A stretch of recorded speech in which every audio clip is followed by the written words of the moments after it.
dia! Este é o dia que o Senhor nos fez. Vamos nele nos alegrar e nos regozijar na presença do Senhor. Graça e paz da parte do nosso Senhor Jesus Cristo. Através desse canal, no YouTube, no Facebook, estamos começando a nossa aula da Escola Dominical. Quero agradecer a você a oportunidade de entrar em seu lar nesses dias de quarentena e poder compartilhar a palavra de Deus. A Bíblia na mão, já está com ela aí na sua mão? Vamos meditar e com certeza o Senhor vai falar aos nossos corações. Mas antes de tudo, vamos orar? Feche seus olhos e vamos orar ao Senhor. Senhor, obrigado. Obrigado por essa manhã de domingo. Obrigado, Senhor, porque podemos estar, ó Deus, reunidos em nossos lares para a meditação da Tua palavra. Eu quero louvar o Teu nome, Senhor, pela obra do Espírito Santo, que é aquele que nos guia em toda a verdade, que é o nosso Consolador, que é aquele que traz o despertamento à Tua igreja. Nós queremos rogar pelo mover do Teu Espírito em nossos corações. Queremos rogar, ó Deus, que a Tua palavra venha aquecer os nossos corações, da mesma maneira como ardia no coração dos discípulos que caminhavam de volta para casa em Emaús. Venha trabalhar, venha agir, ó Deus, em nossas vidas. Visita, Senhor, esse irmão, esta irmã que nos assiste em sua casa, no hospital. Ó Deus, seja lá onde for, que a Tua bênção, Senhor, esteja alcançando cada coração. Ó Deus, que o véu seja retirado dos nossos olhos, que nós possamos nos alegrar na Tua presença. Como igreja, Senhor, uma vez mais oramos pela nossa pátria, pelas nossas autoridades, ó Deus, pelas autoridades no campo da economia, pelas autoridades no campo da saúde.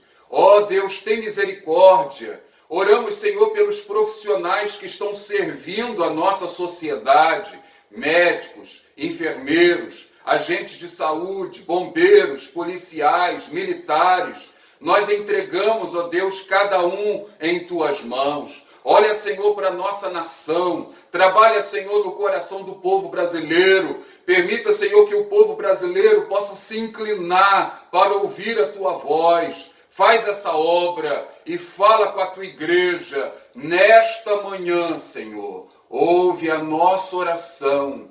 No nome de Jesus. Amém, Senhor. Amém. Nós temos meditado em nossa escola dominical sobre o tema revitalização da igreja.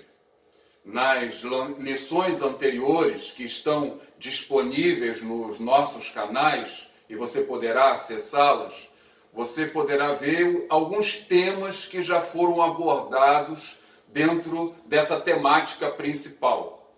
Nós falamos sobre o que é a revitalização, o caminho para a revitalização, as motivações corretas para a busca da revitalização. Na aula passada falamos sobre os pressupostos teológicos para a revitalização da igreja. E na lição de hoje, o nosso tema é sintomas de uma igreja em declínio. Sintomas de uma igreja ou de um cristão, podemos personalizar, em declínio.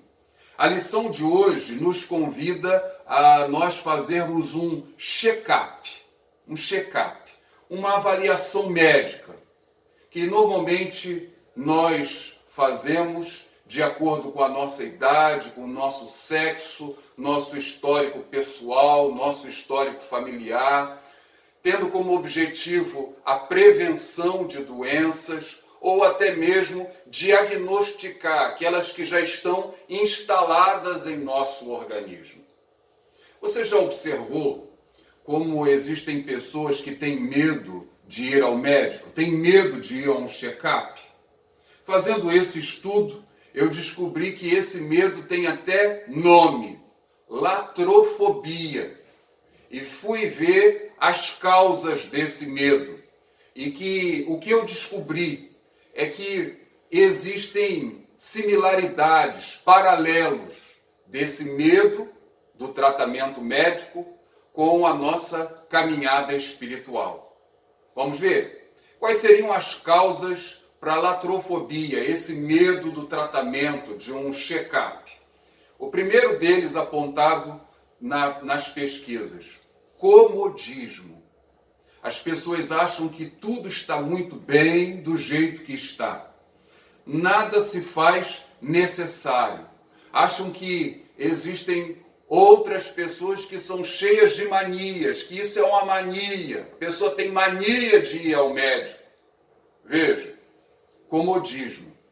Da mesma forma, existem pessoas que estão acomodadas na sua caminhada com Deus. Será este o seu caso? Reflita. Você acha que tudo está bem do jeito que está, você está bem consigo mesmo, a sua família está bem, que nada precisa mudar? Isso aí é algo para a gente refletir nesta manhã, ok? Esse é o primeiro paralelo. Segundo, medo. As pessoas têm medo de que algo seja descoberto. As pessoas têm medo do tratamento, medo de vacinas, medo de injeções, medo de uma possível cirurgia, caso algo seja descoberto. E existem pessoas também que têm medo de se colocarem nas mãos do Senhor. Têm medo de uma entrega total. Têm medo da maneira como Deus poderá trabalhar na vida delas. E há muita gente que conhece o propósito de Deus e foge do propósito. Então, esse seria um segundo paralelo. Um terceiro paralelo seria a dificuldade de obedecer, o orgulho. Muitos pensam assim em relação ao médico: eu vou me sujeitar a esse camarada? Esse médico tem idade para ser meu neto. Quem é ele para falar alguma coisa? Para querer mandar na minha vida? Há também, no nosso contexto hoje, no mundo capitalista, a falta de confiança no profissional. A pessoa tem dificuldade de obedecer porque vivemos num mundo movido pelo dinheiro, os interesses das grandes corporações, dos laboratórios, dos planos de saúde. E às vezes a pessoa pensa: será que esse médico, em nome do interesse de uma corporação dessa, ele não vai me dar um remédio de que eu não preciso? Então a pessoa se fecha, a pessoa tem medo, a pessoa acha que não precisa, a pessoa acha que tudo está bem do jeito que está. Veja bem, do profissional da saúde, você pode até desconfiar, mas do Senhor não há o que temer. Ele é o nosso Criador, Ele é o nosso Pai. Se de fato você colocou a sua vida aos pés do Senhor, o recebeu como Senhor e Salvador, João 1,12 vai dizer: mas a todos quantos o receberam, deu-lhes o poder de serem feitos filhos de Deus. O Senhor é o nosso Pai, se você está em Cristo. Ele já conhece o seu interior. Ele não invade o nosso coração. Ele fala a verdade, mas ele fala com amor. E ele deseja que eu e você, que nós nos rendamos a ele. E aos poucos, ele vai tratando da nossa alma. Ele vai tratando da sua igreja. Ele vai trazendo a cura que todos nós precisamos. Vejam, Jesus ele declarou no Evangelho de João: eu vim para que tenham vida, e vida em abundância. Só Jesus Cristo pode proporcionar vida e vida em abundância. Mas nós, na nossa caminhada, podemos entrar num declínio por nossa culpa.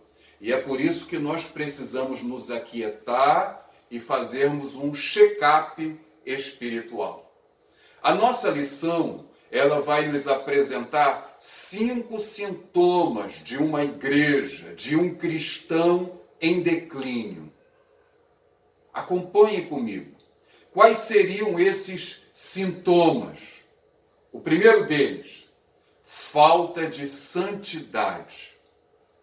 Eu creio, queridos, que assim como uma febre, já que nós fizemos aqui a analogia do médico, da saúde, assim como a febre sinaliza uma infecção no organismo, eu creio que a falta de santidade é um sinal claro de enfermidade espiritual. O Senhor, Ele nos chama a viver uma vida separada para Ele. Nós já temos meditado aqui com os irmãos o sentido da palavra igreja. E a palavra igreja, eclésia no grego, significa aqueles que foram chamados para fora, aqueles que foram chamados para fora do mundo. Ou seja, o Senhor, Ele deseja que nós vivamos uma vida separada. Então não dá para um crente ele viver aos pés do Senhor e ao mesmo tempo ter o mundo dentro do seu coração. Vejam que o apóstolo João, na sua primeira carta, no capítulo 3, no versículo 9, ele vai falar para nós. Ele diz assim: todo aquele que é nascido de Deus não vive na prática de pecado, pois o que permanece nele é a divina semente. Ora, esse não pode viver pecando, porque é nascido de Deus. João está falando para nós aqui que aquele que nasceu de novo, aquele que teve uma experiência real, verdadeira com Jesus, ele não pode viver na prática do pecado. Notem, ele é pecador. Você tem a natureza, eu tenho uma natureza pecaminosa dentro de nós.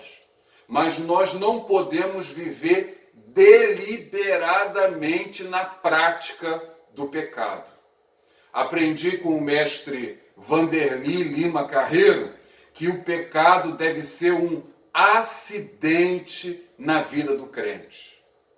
Você não planeja um acidente, você não deseja um acidente, você não almeja um acidente, mas um acidente pode acontecer. E é assim deve ser a nossa experiência em relação ao pecado. Mas, infelizmente, muitos nos nossos dias não têm vivido essa experiência. Têm vivido uma vida ambígua no mundo e achando que está na presença de Deus. Veja também o que diz Tiago, o irmão de Jesus, na sua carta, capítulo 4, versículo 4, ele diz assim para nós: infiéis, não compreendeis que a amizade do mundo é inimiga de Deus? Aquele, pois, que quiser ser amigo do mundo, constitui-se inimigo de Deus. Tiago está escrevendo para a igreja. Ele tem a preocupação em colocar a vida cristã em termos bem práticos. A carta de Tiago é uma carta essencialmente prática. E ele vai se reportar a esses cristãos que não têm a preocupação com a santidade, ele vai chamá-los de infiéis. Ele vai dizer que é impossível você ser amigo de Deus e ser amigo do mundo ao mesmo tempo. Você, crente, é um seguidor de Jesus. E Jesus, ele declarou: eu sou a luz do mundo. Aquele que me segue não andará nas trevas, mas terá a luz da vida. O mesmo Jesus, ele vai declarar no Evangelho de Mateus: vós sois a luz do mundo. O crente é luz. O crente não vive andando nas trevas. E ao mesmo tempo que ele diz que o crente é luz, o crente também é sal. E ele vai dizer para nós que se o sal vier a perder o seu sabor, vier a se tornar insípido, para que ele serve? Você já teve a experiência de comprar sal para o seu consumo da sua casa, e ao chegar em casa você vê que aquele sal havia perdido a sua salinidade? Eu vou dizer para você que eu já tive essa experiência. E o que eu fiz com esse sal? Joguei fora. Ele não tinha valor algum. E é isso que Jesus ele vai dizer na sua palavra. Que se o sal vier a perder a sua salinidade, vier a perder o seu sabor, ele não serve para nada, senão para ser lançado fora e pisado pelos homens. John Stott, grande mestre do século XX, ele diz o seguinte, em uma das suas obras: a influência dos cristãos na sociedade e sobre a sociedade depende da sua diferença e não da sua identidade. O que John Stott está querendo dizer com estas palavras? Que não adianta você dizer que você é um cristão. Você precisa viver como um cristão. O cristianismo é vida. Lá no final do Sermão da Montanha, Jesus vai dizer que no dia final muitos vão dizer: Senhor, Senhor, nós em teu nome realizamos milagres, em teu nome expelimos demônios, em teu nome profetizamos. E Jesus vai dizer: apartai-vos de mim, nunca vos conheci. Então, a marca de um verdadeiro cristão é a santidade. Ele procura viver uma vida separada para Deus. Pergunto a você: você tem procurado? Ou você tem vivido aí uma vida dividida?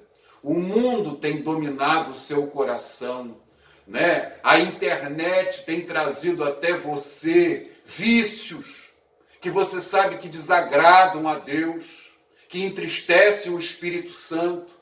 A sua forma de falar, a sua forma de julgar o seu próximo, tudo isso aí revela falta de santidade. E nós já temos mostrado isso aqui. O Senhor deseja levantar uma igreja separada, santa. Coloque isso diante do Senhor. O segundo sintoma de uma igreja em declínio, de um cristão em declínio, segundo a nossa lição, é um relacionamento doentio. A Bíblia, ela vai mostrar para nós que a grande marca também do cristão é o amor. João, capítulo 13, verso 35, a palavra vai dizer para nós assim: nisto conhecerão todos que sois meus discípulos, se tiverdes amor uns aos outros. Notem, nós seremos conhecidos se o amor for a grande marca, a grande evidência. Essa verdade, ela é repetida na Bíblia muitas vezes. O salmista, lá no Salmo 133, no verso 1, ele vai dizer: ó, como é bom e agradável viverem unidos os irmãos. E na última frase do verso do verso 3 do Salmo 33, ele diz assim: ali ordena o Senhor a sua bênção e a vida para sempre. Veja, se eu quero a bênção de Deus, se eu quero viver uma vida cristã saudável, eu preciso nutrir relacionamentos saudáveis com o meu próximo. O meu relacionamento com Deus depende do meu relacionamento com o meu próximo. As coisas estão intrinsecamente ligadas. O que isso significa em termos práticos? Primeiro, eu não posso abrigar em meu coração inveja, ciúme, ódio em relação ao meu irmão. A Bíblia vai dizer para nós que o nosso coração precisa ser um coração de criança. De criança. Graças a Deus, em nossa igreja nós temos muitas crianças. E, às vezes, como é comum, algumas brigam entre elas. E, como pastor, eu também, em determinadas ocasiões, tive a experiência de ter que sentar com os pais, orientá-los, acalmá-los, apaziguá-los, porque eles haviam brigado por causa dos seus filhos. Você já viu algo semelhante? Agora, é interessante que na maioria das vezes, quando eu sentava para conversar com os pais, os filhos, as crianças, já haviam voltado às boas, mas os pais é que não. Então eu tinha que fazer os acertos com os pais. E a palavra de Deus, ela vai mostrar para nós da necessidade da gente ter um coração de criança. Esse precisa ser o meu alvo, precisa ser a minha busca, a sua busca também. No Evangelho, na Epístola de João, 1 João, capítulo 3, verso 14 e 15, e eu vou ler agora na nova tradução na linguagem de hoje. João é assim bem contundente na sua fala. Ele diz assim: nós já sabemos que passamos da morte para a vida, e sabemos isso porque amamos os nossos irmãos. Quem não ama está ainda morto. Quem odeia o seu irmão é assassino. E vocês sabem que nenhum assassino tem em si a vida eterna. Olha aí, ele é pesado, mas ele diz que o ódio é um tipo de assassinato. E se você abriga o ódio no seu coração, se você não trata desse sentimento, você está demonstrando, em termos práticos, de que você ainda não teve uma experiência real e verdadeira com Jesus Cristo. Então, se você tem tido esse tipo de problema, esse tipo de sintoma, eu quero desafiar você a dobrar o seu joelho, a pedir perdão a Deus, a clamar pela cura. Eu quero desafiar você a procurar essa pessoa com quem você teve algum problema de relacionamento e você tentar fazer as pazes com essa pessoa. A Bíblia vai dizer que no que depender de nós, nós precisamos ter paz com todos os homens. Tenho dito, o cristão é ruim de briga. O cristão, ele é pacificador. A marca do cristão é o amor. Então, veja, esse é um primeiro aspecto da nossa reflexão. Se eu estou cheio do amor de Deus, eu também não posso ser indiferente ao sofrimento do meu próximo, ao sofrimento do meu irmão. E essa também é uma maneira de nós demonstrarmos o amor de Deus em nós. O mesmo João, na sua primeira carta, no verso 16 ao verso 18, ele vai dizer assim para nós: nisto conhecemos o amor, que Cristo deu a sua vida por nós, e devemos dar nossa vida pelos irmãos. Ora, aquele que possuir recursos deste mundo e vir a seu irmão padecer necessidade e fechar-lhe o coração, como pode permanecer nele o amor de Deus? Filhinhos, não amemos de palavra, nem de língua, mas de fato e de verdade.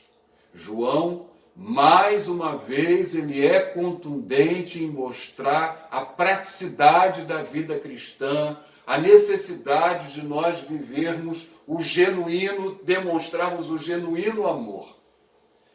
Nós estamos hoje vivendo um período em que muitas pessoas estão assim com a sua vida financeira muito complicada. Autônomos, sem poderem desenvolver a sua atividade profissional, profissionais liberais.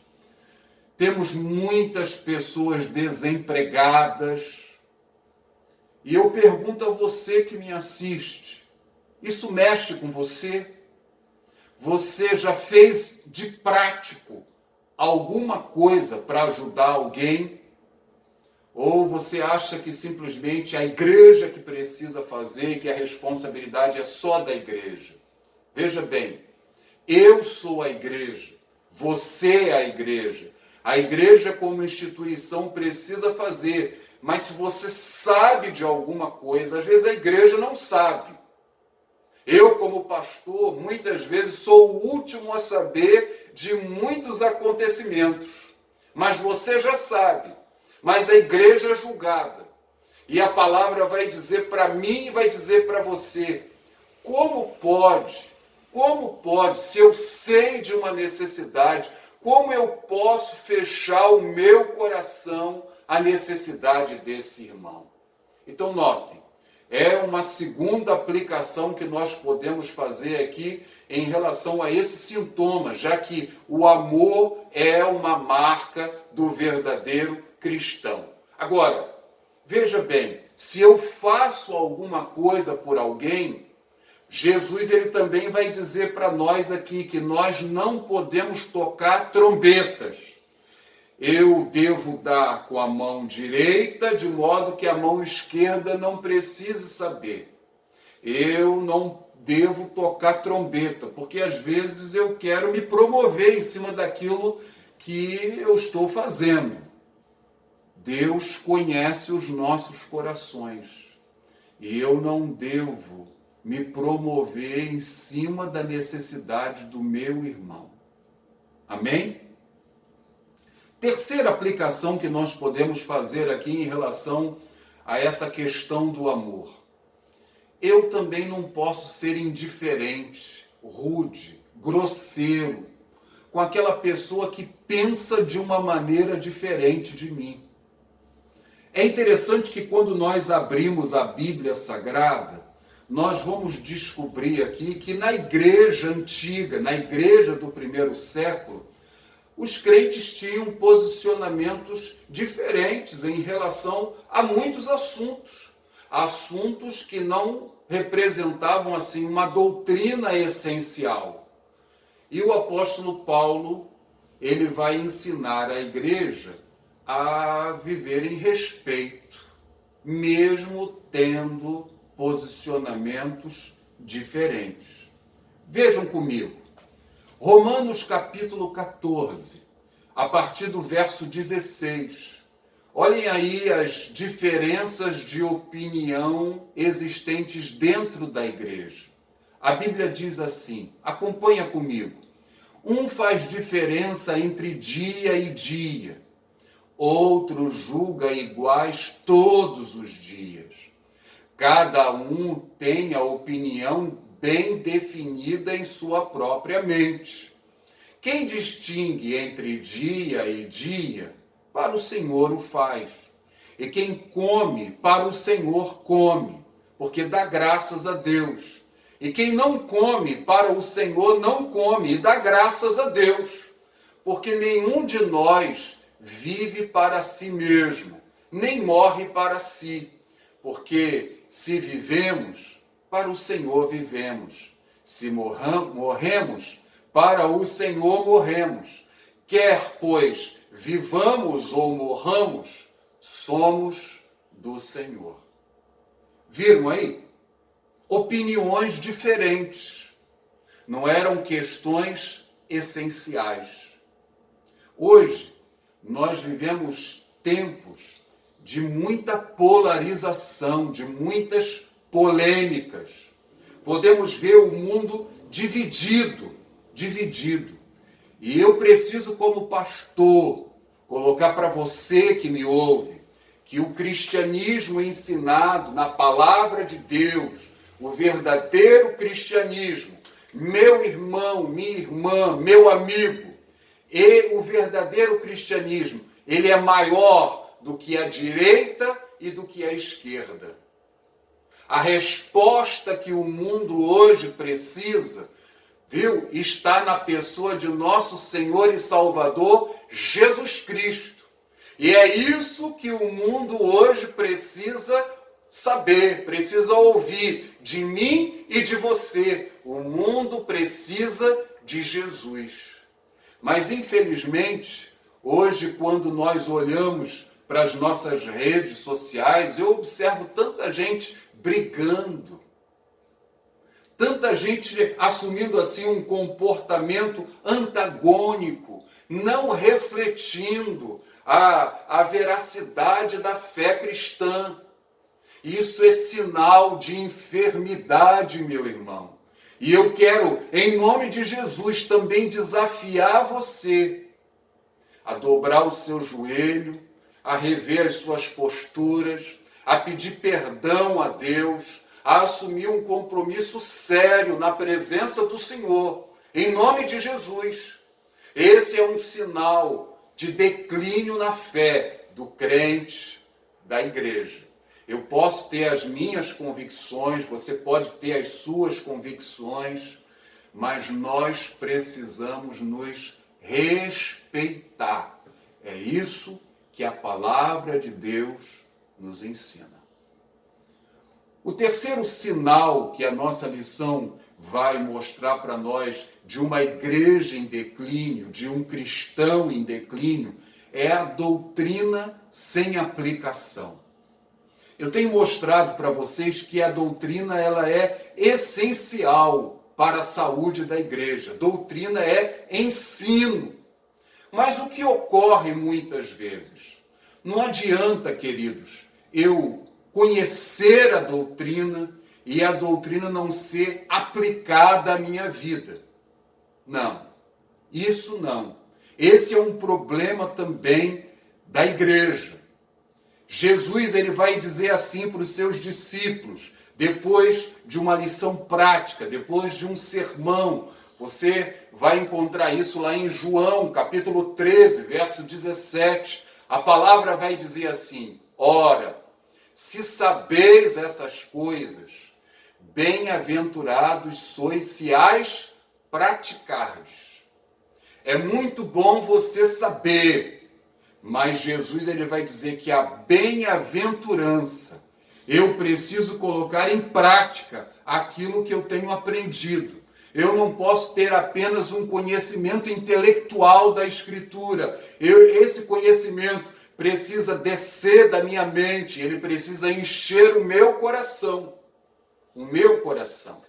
Quero ler para vocês uma citação de Dr. Martyn Lloyd-Jones.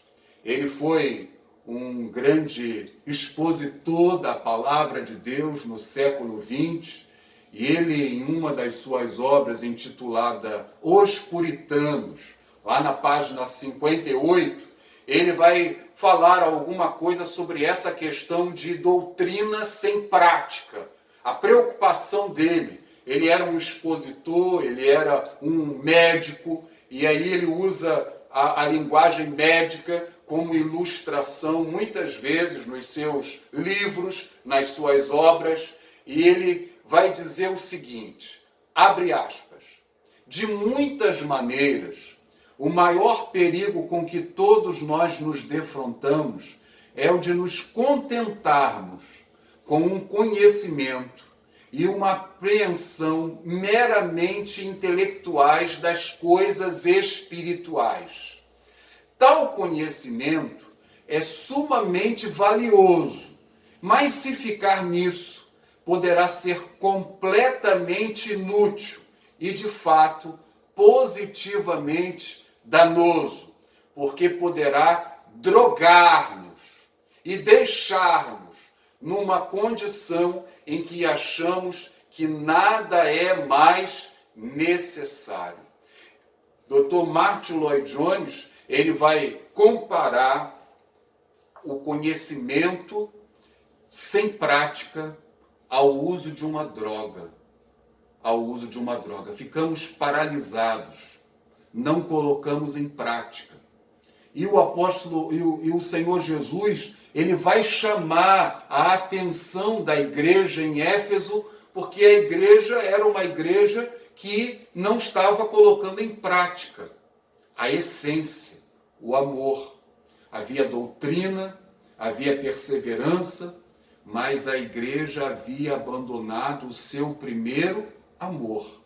Aquele texto que nós já temos lido, mas que faço questão de ler mais uma vez. Acompanhe comigo. Apocalipse, capítulo 2, verso 2 ao verso 5. Jesus ele vai dizer assim: conheço as obras que você realiza, tanto o seu esforço como a sua perseverança. Sei que você não pode suportar os maus e que pôs à prova os que se declaram apóstolos e não são, e descobriu que são mentirosos. Você tem perseverança e suportou provas por causa do meu nome, sem esmorecer. Tenho, porém, contra você o seguinte, 2 pontos. Você abandonou o seu primeiro amor. Lembre-se, pois, de onde você caiu. Arrependa-se e volte à prática das primeiras obras. Se você não se arrepender, virei até você e tirarei o seu candelabro do lugar dele. Então, estão observando a necessidade da gente conhecer e da gente viver aquilo que a gente conhece. 4º sintoma de uma igreja em declínio, de um cristão em declínio: indiferença evangelística. Já fiz alusão aqui às palavras, à analogia de Jesus quando ele diz: vós sois o sal da terra.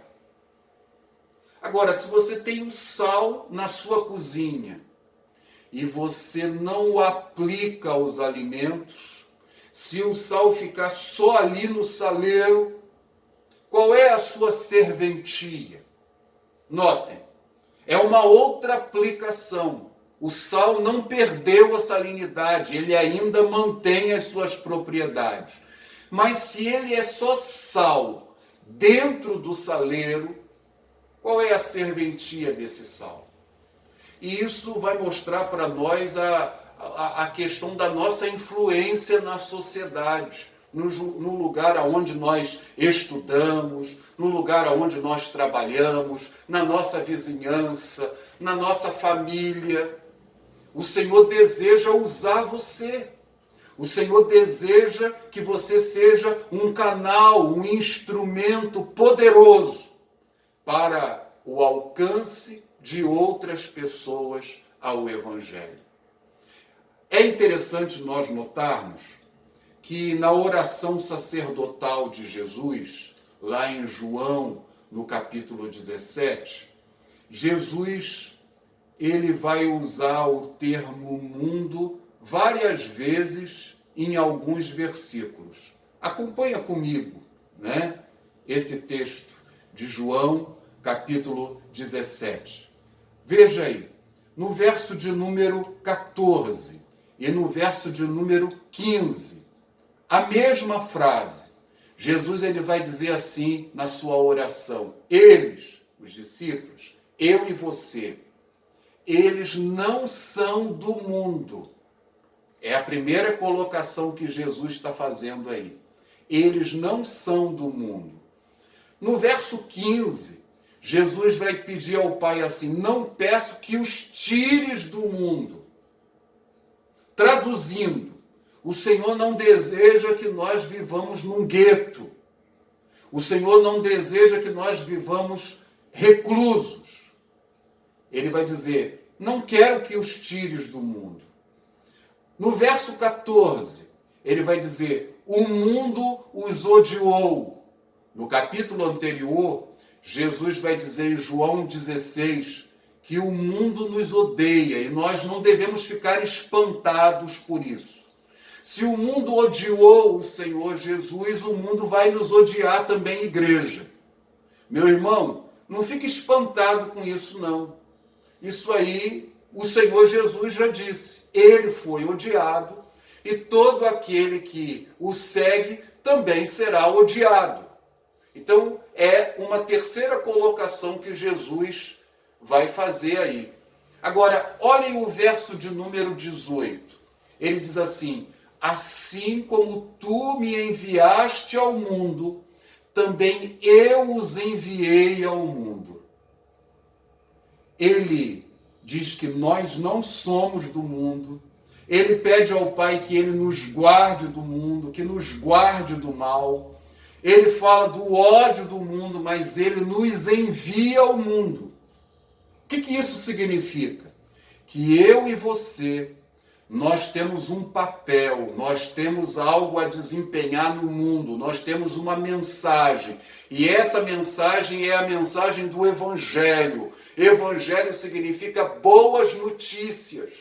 O mundo em que nós vivemos é um mundo de más notícias. O mundo em que nós vivemos precisa ouvir falar do amor de Deus. Que Deus nos tem amado, que Deus mandou o seu Filho, que o seu Filho morreu na cruz, por mim e por você, por todo aquele que nele crê.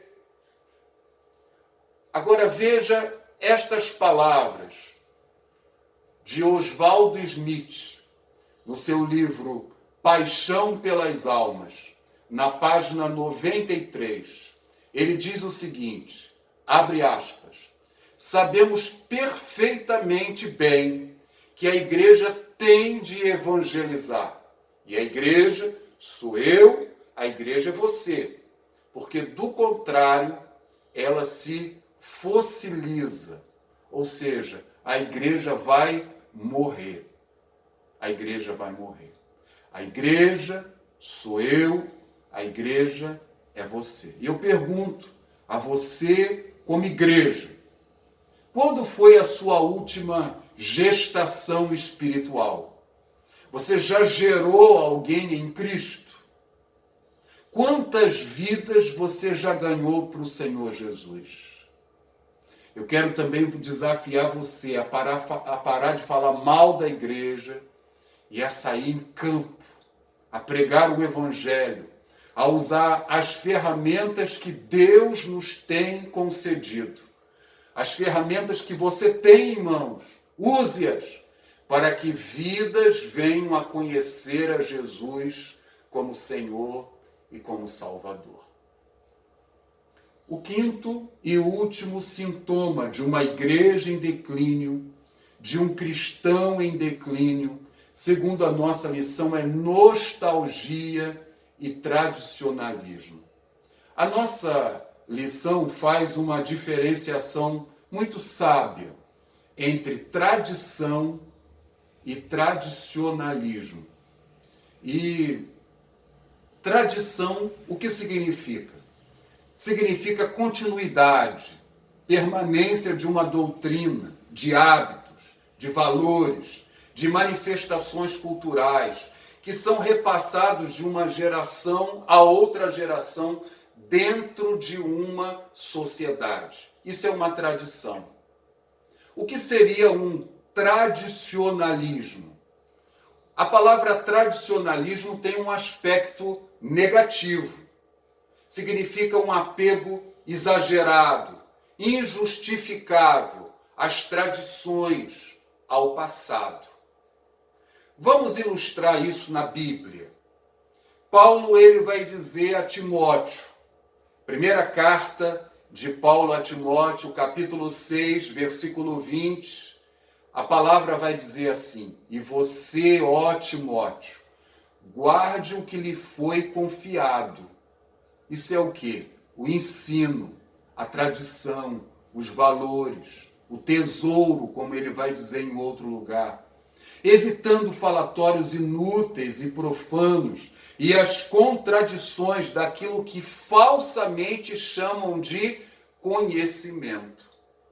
Paulo está exortando Timóteo a guardar aquilo que foi a ele confiado. Isso é uma tradição? É o aspecto positivo.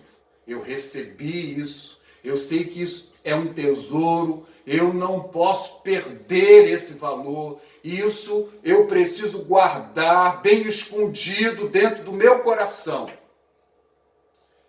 No capítulo 1 de 2 Timóteo, verso 14, ele vai dizer assim: por meio do Espírito Santo que habita em nós, guarde o bom tesouro que lhe foi confiado. Olha aí a expressão tesouro.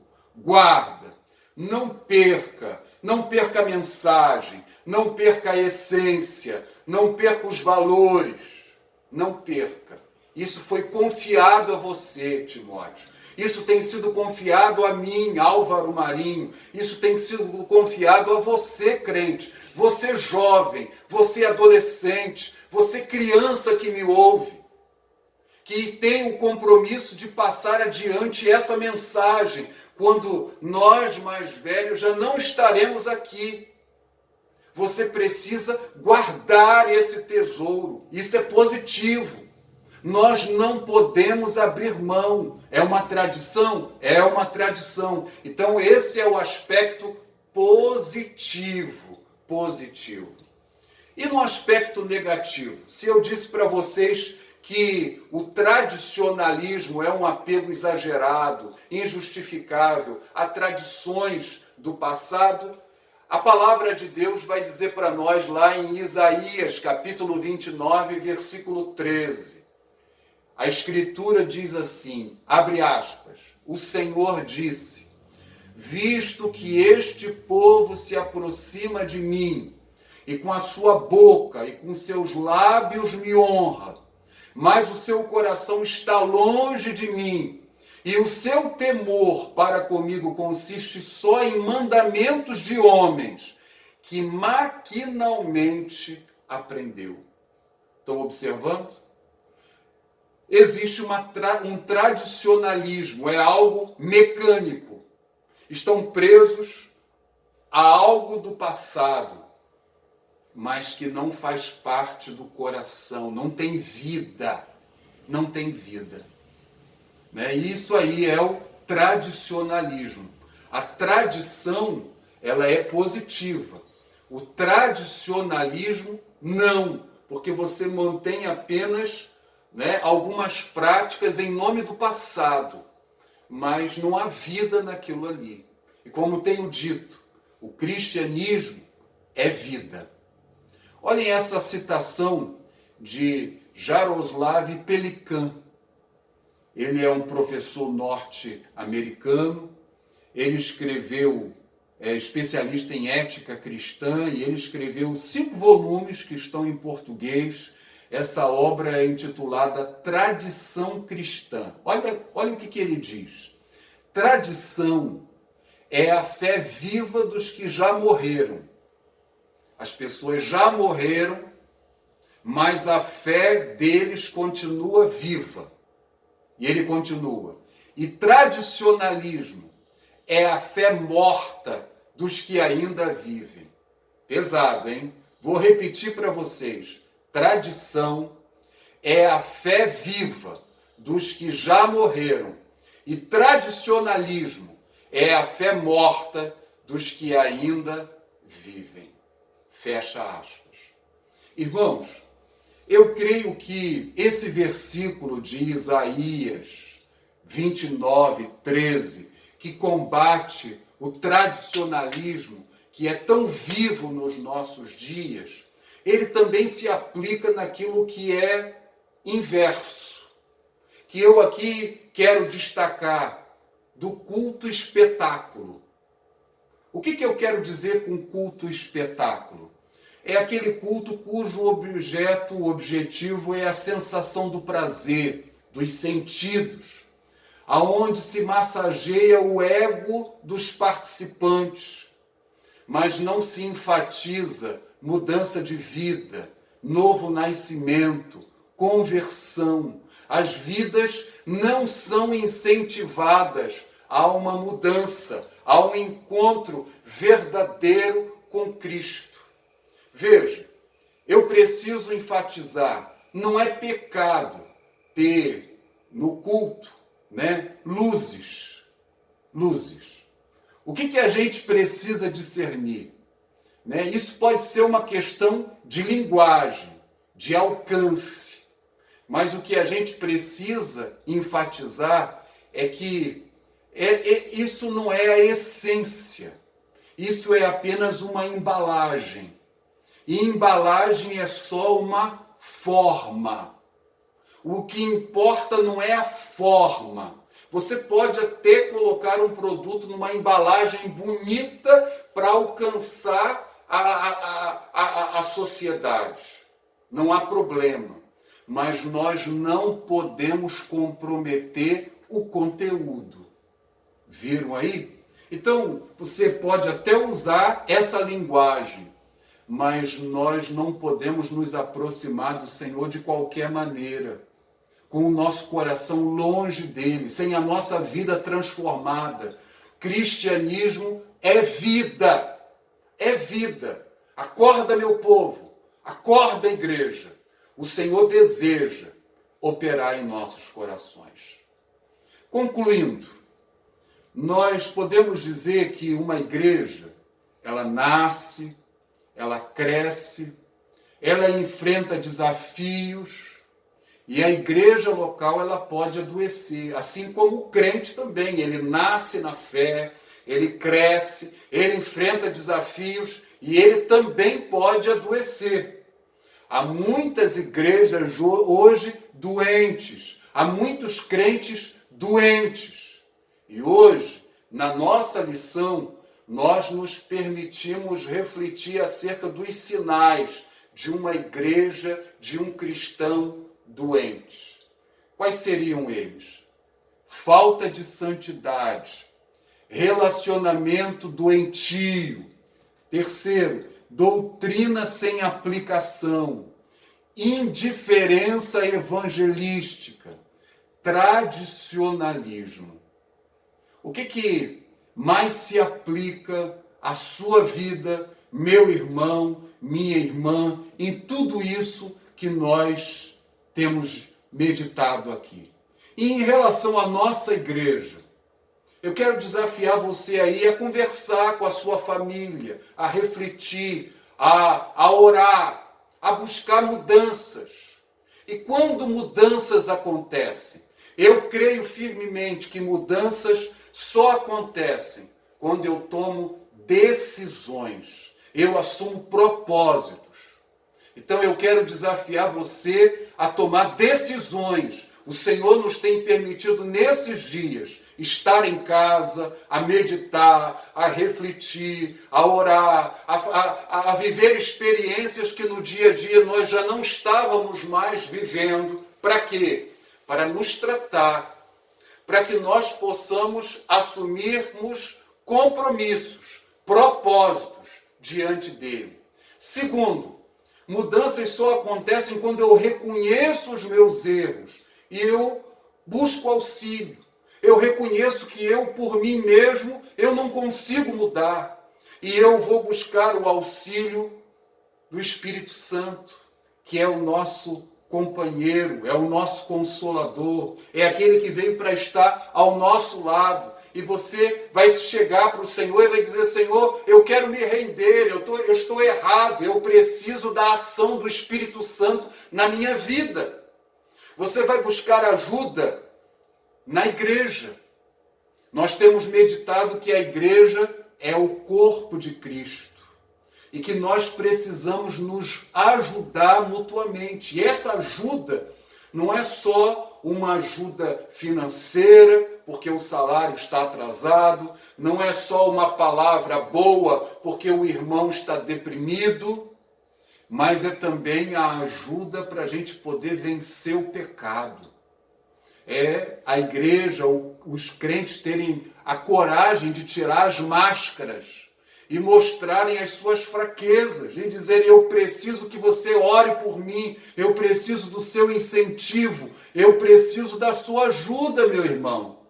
Então peça ajuda aos crentes da sua casa, seja sincero, peça ajuda a algum irmão, reconheça a sua fraqueza, faça um propósito diante do Senhor.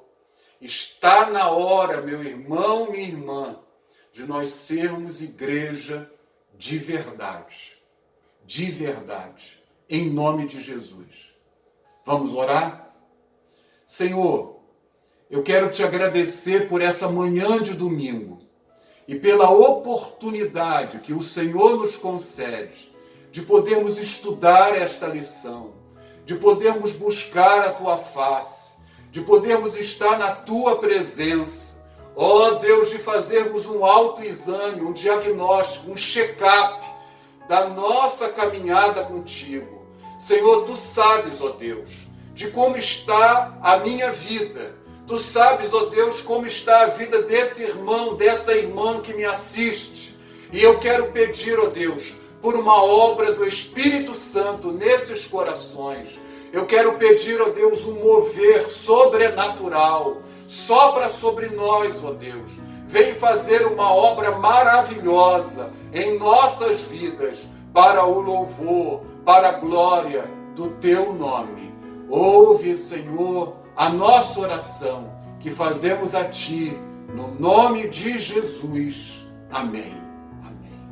Muito obrigado pela sua companhia. Logo mais, nós temos um encontro marcado. Grande abraço. Shalom Adonai.